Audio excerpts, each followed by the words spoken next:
সোজা হয়ে বসুন, নইলে বিপদে পড়বেন। আপনি হয়তো লেখাটা পড়ছেন মুঠোফোন কিংবা কম্পিউটারে। হয়তো ঘাড়টা একটু সামনে ঝুঁকিয়ে রেখেছেন নিজের অজান্তেই। লেখাটা পড়ার আগেই সোজা হয়ে বসুন। সোজা হয়ে না বসার বিপদগুলো জানেন তো?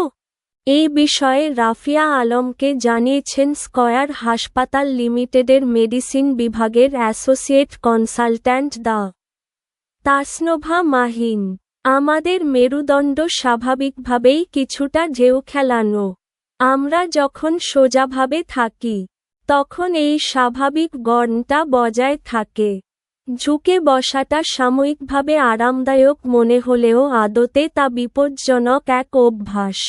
ব্যথার বিপদ। ঝুঁকে বসার অভ্যাসের কারণে বহু মানুষ ঘাড়, পিঠ, কোমর বা কাঁধের ব্যথায় ভোগেন। ঝুঁকে থাকার ফলে এসব অংশের পেশিতে টান ধরে থাকে, যা বেশ অস্বস্তিকর এবং যন্ত্রণাদায়ক। কিছুদিন পরপরই এ ধরনের ব্যথা এবং অস্বস্তিতে ভুগতে হয় তাদের। কারো কারো আবার ঘাড়ের পেশিতে অস্বাভাবিক টানের কারণে মাথা ব্যথাও হতে পারে। গঠনগত ঝুঁকি। আমাদের মেরুদণ্ড ৩৩টি আলাদা আলাদা হাড় দিয়ে তৈরি হয়।